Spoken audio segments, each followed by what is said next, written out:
Hey, Jermaine, first of all, congratulations, man. I wanted to ask if you were aware of the track record of undrafted free agent wide receivers coming to New Orleans as, particularly guys that specialize in returnability and all that, Yeah, and how that might have factored into your decision. yeah, I definitely was aware that all the great returners that came through before me, like Deontay Hardy and Rashid Shaheed. That kind of played a part in Darren Rizzi. I know he does a great job with the special teams. So we had a great meeting and top 30 visit. And I feel I liked his vibe and I liked his personality. I know he could set me up to be successful for sure. Jermaine, do you feel like it enhances your opportunities even more with the new kickoff rules where people are pretty much going to have two returners back there? Yeah, most definitely. I think it's a great opportunity for a returner aspect, to get more opportunities back there and, take advantage of those, just take advantage of an extra play on the field, yeah, this rule is definitely a huge thing for returners, and I'm happy that it's wanting to play. And what do you feel you can add to the receiver room? Because there's two fairly established guys with Chris Olave and Rashid Shaheed, but Yeah. beyond them, there's a little bit of uncertainty. Even though there's some veteran guys who have been signed to the room, but there's not as much certainty as there are with the top two guys. Yeah, I feel like I could definitely be helping the office room. I feel like I did a great job being a deep threat at my school at Idaho. Definitely beating defenders downfield, try to catch those deep over the shoulder balls, and that's been my thing, and double moves and stuff like that. So I'm excited to see where they can implement me in the offense and how they can use me for sure. What is your history, receiver versus return specialist? Have you always gravitated toward being a return specialist, or that's something that they found along the way in high school or college? Yeah, I've been a return specialist since I remember. It's always been I had a thing for it forever, and I always took pride in special teams, and I feel like it's an opportunity to make another big play. So why not take advantage of it? And I honestly, when I first started, I was a DB when I was younger. Actually, I started as a DB, worked my way into as a running back, played a little quarterback when I was younger as well. But I was mainly a running back in high school. We ran a wing T offense. Got to my junior college and I started opening my receiver game up a little bit more. I was a receiver in high school. Like when I went to camps and stuff, I played receiver, but I really was a receiver when I got to my junior college and when I got to my 4 year at Idaho, I really became a true receiver. Jermaine, why the early shift away from defensive back? Was it just that you just wanted the ball in your hands, or you like the action, or what? Yeah, I always wanted the ball. I feel like the game is better with the ball in my hand. I feel like I like being with the ball in my hand, so I enjoyed having the ball and scoring touchdowns. I like points. Hey, Jermaine, Jermaine, how much did it mean to you to be voted a team captain in your final year there at Idaho? Man, it was a great accomplishment, man. Shout out to my teammates, man. They believed in me. They trusted my leadership skills. I'm forever grateful for those guys. It was a player voted captain thing, so I appreciate them for sure. They for believing in me to lead them into a great season we had this year. yeah, Jermaine, for a lot of people who haven't done it, it kind of feels like being a return specialist is kind of like being willing to run into oncoming traffic, Yeah. And so what is your kind of philosophy and what makes a good returner? Like what mindset do you have to have when you're back there For to be sure. successful at that?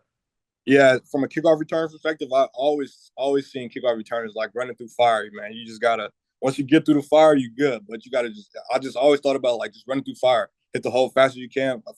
Really, not a lot of gonna be a lot of holes in this next level, but you find a crease and hit it as fast as you can. And punt return, I always my main thing was focus on the ball, catch the ball, square it up, and make the first guy miss and see what happens next. What stigmas have you had to sort of face and overcome with your height? Did that affect recruiting? Did that affect how anyone coached you or had a vision for you, or the path has always been pretty clear? Yeah, I mean, I feel like it definitely affected me a little bit with recruiting and coming out of high school and stuff. Was typically why I really went the junior college route. And I always took it as I always tried to use my height as an advantage. Try to be as elusive and as quick as possible, and you just use it as my advantage. And not just use it as a disadvantage, but as an advantage. And I feel like I've been doing a pretty good job at it. My speed, and just being a deep threat I was at Idaho at receiver. So yeah, I think I'd use it as my advantage for sure. Locally, we're familiar with Deontay Hardy, obviously a smaller guy who has success. What other players would you say you watched or you kind of modeled your game after at the NFL level? Yeah, I don't know if you guys are familiar with DeAndre Carter. He's my guy. He's kind of like a mentor for me. But yeah, Deontay Hardy, I get a lot of people compare me to him for sure. But I kind of model my game a little bit after DeAndre Carter as well too. Well, you've taken a lot of snaps in the slot throughout your collegiate time and everything like that. How do you feel that the sort of well, first of all, that's a position that has kind of expanded over the course of the last decade or so. But how do you enjoy the responsibilities of playing sort of in that area? Yeah, the slot is it's a fun position to play in. You get a lot of space in there. You get a lot of opportunities in the slot for sure. And I've been trying to I took advantage of my opportunities in the slot for sure. You get a matchup with a safety, or you get a matchup with a linebacker, and just extort it as best as you could.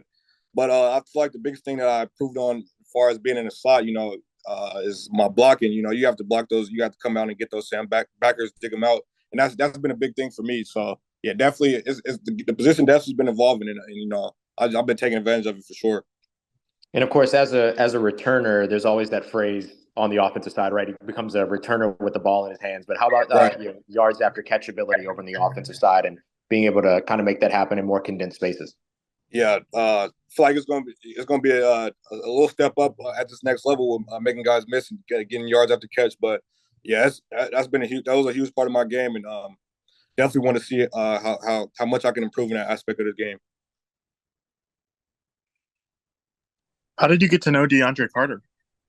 So yeah, he was really good friends with my trainer. His Giles. His name is Giles, but and then he actually was coaching at the time. He was coaching my 7-on-7 team when I was a sophomore in high school, and I just became really close with him, man. We traveled we like went to all our 7-on-7 trips together. Like I rolled with DeAndre. He just became my mentor and just became my my guy. So he's from out here towards this way, so he's a good dude, and I well respected for sure. I got much respect for him.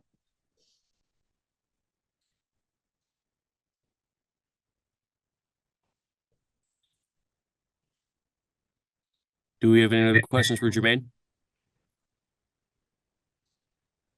I think we're good. Congratulations, man. Man, I appreciate you guys. Thanks for having me on. Thank you, man. Congrats. Yep. See you guys later.